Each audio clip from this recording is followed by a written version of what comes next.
Hi friends, मैं आकांक्षा शर्मा जी की भी आकांक्षा में आपका स्वागत करती हूँ। फ्रेंड, फूड सेफ्टी ऑफिसर का आज हम ये दूसरा प्रैक्टिस सेट करने वाले हैं। अभी मैंने दो चीज़ें स्टार्ट की हैं, एफएसओ की एक प्रैक्टिस सेट और प्रीवियस ईयर्स के क्वेश्चन। आज दिन में हम इसकी कुछ थ्योरी भी करेंगे, थ्योरी वाले टॉपिक भी करेंगे, है ना। 17 साल बाद ये वैकेंसी आई है, बहुत अच्छे से तैयारी करना है सारे लोगों को, है ना। आज हम जो टॉपिक पढ़ रहे हैं वो खाद्य तकनीकी और खाद्य प्रसंस्करण से संबंधित क्वेश्चन की प्रैक्टिस करेंगे। बहुत इंपॉर्टेंट क्वेश्चन रहेंगे, ध्यान से समझते जाना, साथ साथ में उसकी पूरी थ्योरी भी बताती जाऊंगी। इसकी पीडीएफ जो है हमारे बैच के जो प्रैक्टिस सेट वाला फोल्डर है उसमें आपको मिल जाएगी। पहला क्वेश्चन है, फ्रीज ड्राइंग प्रक्रिया का मुख्य लाभ क्या होता है। देखो, फ्रीज ड्राइंग क्या होता है। फ्रीज ड्राइंग मतलब होता है कि किसी भी खाद्य पदार्थ को लंबे समय तक अगर संरक्षित रखना है तो उसको बहुत ज़्यादा फ्रीज कर लिया जाए, मतलब बहुत ज़्यादा ठंडा कर लिया जाए, उसको हम बोलते हैं फ्रीज ड्राइंग। इसका मुख्य लाभ क्या होता है, भोजन अधिक समय तक संरक्षित रख सकते हैं। फ्रीज ड्राइंग का क्या लाभ होता है, भोजन को हम अधिक समय तक ठंडा रख सकते हैं। देखो, एक होता है कि एक होता है ठंडा करना केवल, और एक होता है फ्रीज। फ्रीज मतलब फ्रीज़र में रखना, मतलब जमाना। देखो, ठंडा करने से क्या होता है, सूक्ष्म जीवों की वृद्धि कम होती है, और जमाने से मतलब फ्रीज करने से क्या होता है, सूक्ष्म जीव मर ही जाते हैं। कोई भी खाद्य पदार्थ खराब तब होगा जब उसमें सूक्ष्म जीव पनपेंगे। यदि अगर हम सूक्ष्म जीवों को पनपने ही नहीं देंगे, हम फफूंद लगने ही नहीं देंगे, है ना, हम या तो बहुत ज़्यादा ठंडा कर लेंगे, या हम बहुत ज़्यादा गर्म कर लेंगे, या हम दूसरी प्रक्रिया को अपना लेंगे, तो वो उससे क्या होगा, हमारा जो खाद्य पदार्थ होगा वो खराब नहीं होगा। उसको हम बोलते हैं फ्रीज ड्राइंग। ठीक है, क्या किस लिए उपयोग करते हैं, भोजन को अधिक समय तक संरक्षित रखने इसका उपयोग करते हैं। अगला क्वेश्चन है, खाद्य प्रसंस्करण में जो एमएपी होता है उसका अर्थ क्या होता है। एमएपी का अर्थ खाद्य प्रसंस्करण में क्या होता है, तो इसका मतलब होता है मॉडिफाइड एटमॉस्फेयर पैकेजिंग, मतलब होता है संशोधित वातावरण पैकेजिंग। इसका मतलब होता है कि जैसे कि किसी भी खाद्य पदार्थ को इस प्रकार से रखना, इस प्रकार से वातावरण में रखना कि जिससे उसमें ना तो वायु अंदर जा पाए और ना ही उसमें नमी अंदर जा पाए। अगर वायु और नमी दोनों ही अंदर नहीं जाएंगी, इन्हीं दोनों के कारण क्या होते हैं, माइक्रो ऑर्गेनिज्म जो होते हैं पनपते हैं, या बोल सकते हैं सूक्ष्म जीव जो होते हैं पनपते हैं। यदि अगर इनको ही अगर हम पैक कर देंगे, इनको ही किसी खाद्य पदार्थ के आसपास नहीं भटकने देंगे, इस प्रकार का वातावरण क्रिएट करेंगे कि ना तो उसमें सूक्ष्म जीव वायु जा पाए, ना ही उसमें नमी जा पाए, तो दूसरे सूक्ष्म जीव आक्रमण करेंगे ही नहीं। उसी को हम बोलते हैं मॉडिफाइड एटमॉस्फेयर पैकेजिंग, मतलब वातावरण, संशोधित वातावरण के अनुसार पैकेजिंग करना। ऐसी पैकेजिंग करना कि ना नमी जा पाए ना ही वायु जा पाए। तो क्या हो जाएगा, एमएपी का full form modified atmosphere packaging हो जाएगा। अगला अगला क्वेश्चन है, खाद्य पदार्थों की सुरक्षा जांचने के लिए कौन सी एजेंसी भारत में कार्यरत है। ऐसी कौन सी एजेंसी भारत में कार्यरत है जो कि खाद्य पदार्थों की सुरक्षा जांचती है। तो क्वेश्चन क्या है, खाद्य पदार्थों की सुरक्षा जांचने के लिए कौन सी एजेंसी भारत में कार्यरत है। तो फसाई, जिसको हम बोलते हैं FSSAI होता है, भारतीय खाद्य संरक्षण और मानक प्राधिकरण। इसकी स्थापना कब हुई थी, 5 सितंबर 2008 को इसकी स्थापना हुई थी। खाद्य पदार्थों की सुरक्षा, आप देखना किन्हीं भी खाद्य पदार्थ अपन लेते हैं तो उस पर फसाई लिखा ही हुआ होता है, FSSAI लिखा ही हुआ होता है ना, क्योंकि सारे खाद्य पदार्थों की जांच यही करती है, इसी से ही खाद्य पदार्थों को एक मानक मिलता है ना। और इसकी जो स्थापना हुई थी, खाद्य सुरक्षा मानक अधिनियम 2006 के तहत हुई थी। खाद्य सुरक्षा मानक अधिनियम कब आया था, 2006 में आया था। और खाद्य सुरक्षा मानक अधिनियम के तहत 5 सितंबर 2008 को फसाई की स्थापना हुई थी। इसको भारत की राष्ट्रपति की स्वीकृति 23 अगस्त 2006 को मिली थी। इसका मुख्यालय कहाँ पर है, दिल्ली में है। इसके अलावा इसके 4 क्षेत्रीय कार्यालय भी हैं। इसके अलावा इसके क्या हैं, 4 क्षेत्रीय कार्यालय भी हैं। 4 क्षेत्रीय कार्यालय कौन कौन से हैं, दिल्ली, मुंबई और कोलकाता और चेन्नई। दिल्ली, मुंबई, कौन कौन से इसके 4 क्षेत्रीय कार्यालय हैं, एक तो है दिल्ली, दूसरा है मुंबई, तीसरा है कोलकाता और चौथा क्या है, चेन्नई है। दिल्ली, मुंबई, कोलकाता और चेन्नई इसके 4 क्षेत्रीय कार्यालय हैं। ठीक है, खाद्य पदार्थों की सुरक्षा की ये जांच करता है। दिल्ली में इसका मेन प्राधिकरण स्थित है। वर्तमान में सलिला श्रीवास्तव इसके अध्यक्ष हैं। चलिए अगला देखते हैं। अगला क्वेश्चन है सब्जियों और फलों के संरक्षण के लिए किस रासायनिक तत्व का उपयोग किया जाता है। सब्जियों और फलों के अगर हमको संरक्षण करना है तो देखो, किसी भी मसाले का उपयोग करना होता है तो बेंजोइक अम्ल का उपयोग किया जाता है। सब्जियों और फलों के संरक्षण के लिए किस रासायनिक तत्व का उपयोग किया जाता है। देखो, सोडियम बेंजोएट का भी उपयोग किया जाता है, सल्फर डाइऑक्साइड का भी उपयोग किया जाता है। सोडियम बेंजोएट का भी उपयोग करते हैं और किसका करते हैं, सल्फर डाइऑक्साइड का भी उपयोग करते हैं। तो याद रखना, सब्जियों और फलों के संरक्षण के लिए कई रासायनिक तत्वों का उपयोग किया जाता है। इनमें एक होता है सल्फर डाइऑक्साइड, दूसरा क्या होता है, सोडियम बेंजोएट होता है। इसके अलावा क्लोरीन यौगिक होते हैं, नाइट्राइट होते हैं। इन सारे रासायनिक तत्वों का उपयोग करके हम सब्जियों और फलों का संरक्षण करते हैं। ये रासायनिक तत्व क्या करते हैं, ये अवांछित माइक्रोबियल वृद्धि को रोकते हैं। मतलब अवांछित जो सूक्ष्म जीवी होते हैं जो खाद्य पदार्थ पर आक्रमण करके उनको दूषित कर देते हैं, उनको रोक देते हैं। सल्फर डाइऑक्साइड और सल्फाइड्स का इस्तेमाल निर्जलित सूखे फल और सब्जियों, फलों के रस, एसिड अचार, सिरप और भी कई पदार्थों में होता है। इसके अलावा सोडियम बेंजोएट जो होता है, जब कोई सलाद वगैरह अपन खाते हैं, है ना, सलाद वगैरह को सजाने के लिए अचार में, मसालों में और अम्लीय खाद्य पदार्थों में होता है। इसके अलावा क्लोरीन का उपयोग ताप विसंक्रमित जो उत्पाद होते हैं उनको ठंडा करने के लिए होता है। तो मेनली आपको क्या याद रखना है, सब्जियों और फलों के संरक्षण के लिए कौन सा रासायनिक तत्व उपयोग होता है। एक तो सल्फर डाइऑक्साइड होता है और दूसरा क्या होता है, सोडियम बेंजोएट होता है। ये मेन आपको जो अभिकर्मक याद रखना है। अगला है खाद्य प्रसंस्करण में एंजाइम का प्रयोग क्यों किया जाता है। खाद्य प्रसंस्करण में हम एंजाइम का उपयोग करते हैं, तो खाद्य प्रसंस्करण में एंजाइम का उपयोग क्यों किया जाता है, किस कार्य के लिए खाद्य प्रसंस्करण में एंजाइम का उपयोग किया जाता है। तो किसी भी पदार्थ को स्वाद बढ़ाने के लिए भी करते हैं कि ताकि उसका स्वाद बढ़ सके, उसकी सेल्फ लाइफ बढ़ाने के लिए कर सकते हैं, उसकी जीवन क्षमता बढ़ाने के लिए, खाद्य पदार्थों को जल्दी खराब होने से बचाने के लिए भी कर सकते हैं। तो ये सभी इसके कारक हो सकते हैं कि जो खाद्य पदार्थों में उपयोग होते हैं। ठीक है, तो खाद्य पदार्थों में एंजाइम का प्रयोग क्यों करते हैं, उसको जल्दी खराब होने से बचाने के लिए, ताकि वो जल्दी खराब ना हो, इसलिए खाद्य प्रसंस्करण में एंजाइम का उपयोग किया जाता है। Very very important. खाद्य पदार्थों में एंजाइम का उपयोग क्यों करते हैं, स्वाद बढ़ाने के लिए, उसका जीवन क्षमता बढ़ाने के लिए, ताकि लंबे समय तक उपयोग कर सके, जल्दी खराब होने से बचाने के लिए। आपसे ये क्वेश्चन भी पूछ सकते हैं कि इन सब के लिए करते तो हैं एंजाइम का उपयोग, पर किन एंजाइम का उपयोग कर सकते हैं। तो देखो, एमाइलेज एंजाइम का उपयोग भी किया जाता है। एमाइलेज एंजाइम का उपयोग भी किया जाता है स्वाद बढ़ाने के लिए। ठीक है, इसके अलावा जो लाइपेज एंजाइम है, पेक्टिनेज एंजाइम है, लाइपेज एंजाइम है, पेक्टिनेज एंजाइम है, इन सारे एंजाइम का उपयोग करते हैं। एंजाइम क्या होते हैं, जो जटिल अणु होते हैं या कॉम्प्लेक्स जो मॉलिक्यूल होते हैं उनको सिंपल मॉलिक्यूल में तोड़ता है या सरल मॉलिक्यूल में तोड़ता है। ठीक है, चलिए अगला क्वेश्चन देखते हैं।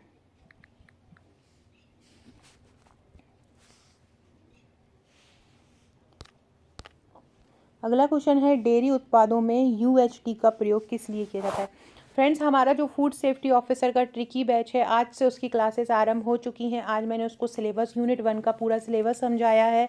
साथ में मैंने यूनिट 1 की जो पहला पार्ट है, भोजन संरक्षण का इतिहास, उसको करवाया है और उसकी पहली क्लास अपलोड कर दी है। जो लोग भी हमारा ट्रिकी बैच लेना चाहते हैं फटाफट ज्वाइन कर लीजिए, क्योंकि शुरू के 150 लोगों को ही 2999 में दिया जा रहा है। उसके बाद जो इसका चार्ज है 4999 हो जाएगा। जैसा कि मैंने पहले कहा था कि शुरू के 100 लोगों को 1999 में दिया गया था और जैसे ही 100 हुए ऑटोमेटिकली उसका चार्ज 2999 हो गया है। अगर आप भी लेना चाहते हैं, ट्रिक द्वारा सारे टॉपिक करना चाहते हैं, हमारे ट्रिकी बैच में क्या है कि टॉपिक वाइज ट्रिकी वीडियो आपको मिलेंगी। सारे वीडियो की थ्योरी नोट्स मिलेंगे, सारे टॉपिक के थ्योरी नोट्स मिलेंगे, हर टॉपिक के मैक्सिमम जितने MCQ बन सकते हैं वो मिलेंगे, पिछली परीक्षाओं में आए हुए प्रश्न मिलेंगे और संडे को उसका हर जो भी आपने मंडे टू फ्राइडे पढ़ा होगा, सैटरडे आपको रिवीजन के लिए दिया जाएगा और हर संडे टेस्ट रहेगा। तो एक ही कोर्स में आपको टेस्ट सीरीज़ भी मिल रही है, एक ही कोर्स है जिसमें आपको टेस्ट सीरीज़ भी मिल रही है, आपको टॉपिक वाइज प्रैक्टिस सेट और MCQ भी मिल रहे हैं, आपको थ्योरी भी मिल रही है, थ्योरी नोट्स भी मिल रहे हैं, साथ में आपको वीडियो लेक्चर भी मिल रहे हैं विथ ट्रिक। तो ये सारी चीज़ें आपको एक जगह पर मिल रही हैं, बहुत ईजी लैंग्वेज में आपको समझाया जाएगा। अगस्त तक आपका सिलेबस ख़त्म कर दिया जाएगा। सितंबर, अक्टूबर, नवंबर आपको रिवीजन के लिए रहेगा, ज़्यादा से ज़्यादा रिवीजन कीजिएगा। चलिए बात करते हैं, डेयरी उत्पादों में अक्सर हम यूएचटी का प्रयोग करते हैं। ये यूएचटी क्या होता है? आज हमने जो मेरी पहली क्लास थी उसमें मैंने ये यूएचटी करवाया है।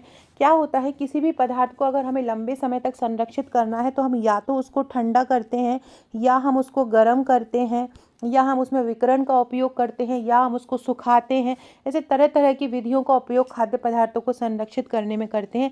उसमें से ही एक होता है यूएचटी। यूएचटी का फुल फॉर्म क्या होता है? Ultra high temperature. यूएचटी का फुल फॉर्म क्या होता है? अल्ट्रा हाई टेम्परेचर जो होता है यूएचटी का फुल फॉर्म होता है। और ये क्या करता है, इसमें कोई भी तरल जो होती है, तरल खाद्य पदार्थों को जीवाणु रहित करने के लिए 135 डिग्री सेल्सियस से अधिक तापमान पर, कितना? 135 डिग्री सेल्सियस से अधिक तापमान पर कुछ सेकंड के लिए गर्म किया जाता है। कितना तापमान लिया जाता है? 135 डिग्री सेल्सियस से अधिक तापमान लिया जाता है और उसको कुछ सेकंड के लिए गर्म किया जाता है। तो डेयरी उत्पादों में अल्ट्रा हाई टेम्परेचर का उपयोग क्यों किया जाता है? भोजन को लंबे समय तक संरक्षित रखने के लिए किया जाता है यूएचटी का प्रयोग। और अल्ट्रा जो हाई टेम्परेचर है उसमें कितना टेम्परेचर लिया जाता है? 135 डिग्री सेल्सियस से अधिक या 275 फ़ारेनहाइट से अधिक। या तो लिया जाता है 135 डिग्री सेल्सियस से अधिक, या कितना लिया जाता है?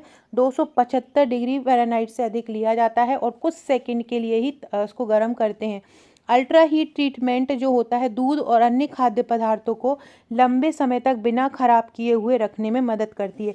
एक क्वेश्चन आता है कि यूएचटी दूध क्या होता है? यूएचटी दूध क्या होता है? तो ये एक ऐसी प्रक्रिया होती है जो अल्ट्रा पास्चराइजेशन प्रक्रिया से गुजरती है, जिसमें इसको दूध को जीवाणु रहित करके कंटेनर में पैक कर दिया जाता है, जिससे ये बिना रेफ्रिजरेटर के कई महीनों तक सुरक्षित रखा जाता है। ठीक है, तो इसमें अर्थात इसको हम क्या बोल सकते हैं? अल्ट्रा हाई टेम्परेचर प्रोसेसिंग का ही एक संक्षिप्त रूप हम इसको बोल सकते हैं। याद रखना, अल्ट्रा हाई टेम्परेचर, कितने से ज़्यादा इसमें टेम्परेचर होता है ये भी याद रखना। 135 डिग्री सेल्सियस से अधिक या 275 डिग्री फ़ारेनहाइट से अधिक, उसको हम क्या बोलते हैं? यूएचटी टेम्परेचर बोलते हैं। चलो अगला देखते हैं।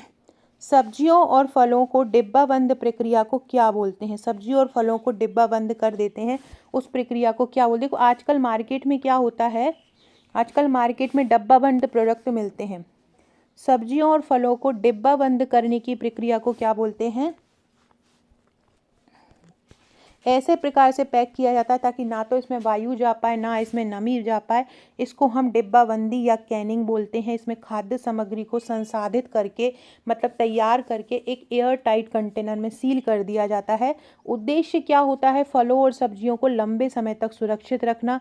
इसमें फलों और सब्जियों को धोया जाता है, छीला जाता है, काटा जाता है और पकाया जाता है, और फिर उसको डब्बे या जार में पैक कर दिया जाता है। और इसके अलावा डिब्बे को सील कर दिया जाता है, और जिससे उसमें क्या होता है, उसके बैक्टीरिया और अन्य सूक्ष्मजीव नष्ट हो जाते हैं। और जब नमी और हवा उसमें नहीं जाती है तो सूक्ष्मजीव पनप भी नहीं पाते। डिब्बाबंदी के जनक किसको कहा जाता है?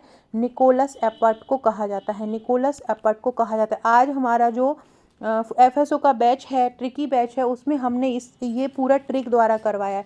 कैसे याद रखोगे कि निकोलस एपर्ट है? टेम्परेचर किस में क्या होता है कैसे याद रखोगे? शीतलन करना है तो कितने टेम्परेचर से कम करके शीतलन करके किसी खाद्य पदार्थ को रख सकते हो ताकि वो लंबे समय तक सुरक्षित रखा जा सके। ये सारा मैंने आज ट्रिक बैच में करवाया है। जो भी ज्वाइन करना चाहते हैं, ट्रिक द्वारा सारे टॉपिक करना चाहते हैं, रेगुलर टेस्ट देना चाहते हैं, और जो बहुत ज़्यादा सीरियस हैं कि आपको फूड सेफ्टी ऑफिसर बनना ही बनना है, तो फटाफट एप्लीकेशन, अगर आपको मेरा पढ़ाना अच्छा लगता है तो एप्लीकेशन ज्वाइन कर लीजिए और इसको ले लीजिए। इसकी पीडीएफ भी, इसके पूरे क्वेश्चन जो हैं ये, इसकी पीडीएफ भी वहीं एमसीक्यू की भी डली हुई है। करीब हम आपको करीब 10,000 प्लस एमसीक्यू कराएंगे। हर टॉपिक की थ्योरी ट्रिक द्वारा कराएंगे, हर टॉपिक के टेस्ट आपके लेंगे, सारे नोट्स आपको देंगे, सारी चीज़ अवेलेबल आपको कराई जाएगी। खाद्य प्रसंस्करण में प्रयुक्त सामान्य प्रिजर्वेटिव या सामान्य संरक्षक कौन सा होता है? सोडियम बेंजोएट होता है। खाद्य प्रसंस्करण में जो एक सामान्य प्रिजर्वेटिव का उपयोग किया जाता है वो कौन सा होता है? वो सोडियम बेंजोएट होता है। सोडियम बेंजोएट एक सामान्य संरक्षक के रूप में या प्रिजर्वेटिव के रूप में काम करता है। सबसे कॉमन होता है ये सब, चाहे अचार का हम संरक्षण कर रहे हो, चाहे दूसरे खाद्य पदार्थों का कर रहे हो, इसका जरूर प्रयोग होता है। ये मतलब ये बहुत साधारण होता है कि फलों और सब्जियों में मेन किसका करते हैं? सल्फर डाइऑक्साइड का करते हैं। अगला क्वेश्चन है HACCP का क्या होता है? तो इसको हम बोलते हैं hazard analysis and critical control points. Hazard analysis, hazard जिसको बोलते हैं hazard analysis and critical control point इसको बोलता है। खाद्य प्रसंस्करण उद्योग में नॉर्मली आने वाला ये एक शब्द होता है, क्या बोलते हैं? Hazard analysis and critical control points ये होता है। इसका मतलब क्या होता है? खाद्य सुरक्षा सुनिश्चित करने की एक प्रणाली होती है, एक प्रबंधन प्रणाली होती है और ये अंतर्राष्ट्रीय प्राप्त मान्यता प्रणाली होती है। मतलब इसको अंतर्राष्ट्रीय स्तर पर मान्यता प्राप्त होती है, अंतर्राष्ट्रीय स्तर पर ये एक मान्यता प्राप्त प्रणाली होती है। खाद्य सुरक्षा के लिए एक निवारक दृष्टिकोण होता है।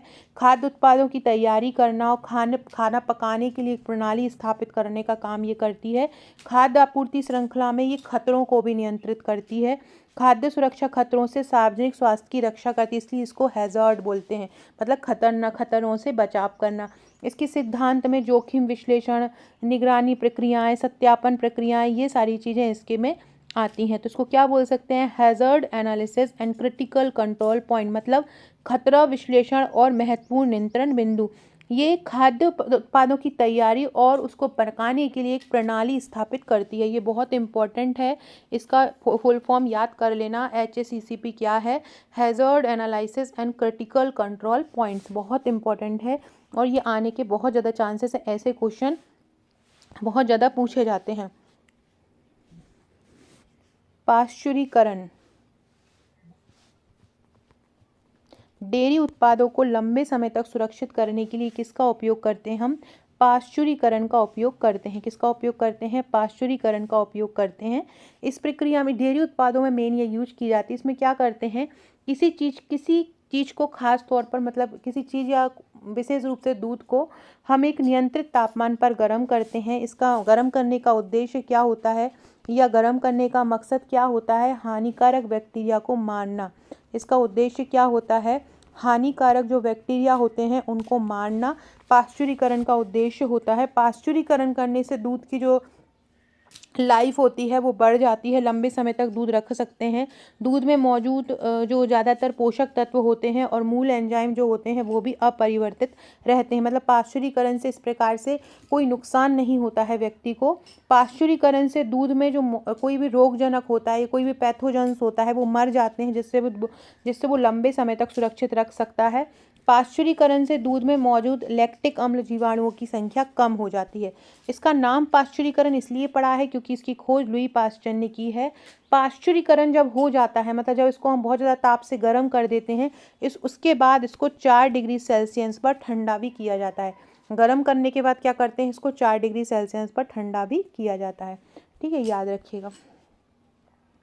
अगला है किस प्रक्रिया में भोजन को अत्यधिक ठंडा करके संरक्षित किया जाता है? देखो, सुखाना तो होगा नहीं। सुखाने का तो मतलब धूप में रख दो तो नमी क्या हो जाएगी? उड़ जाएगी।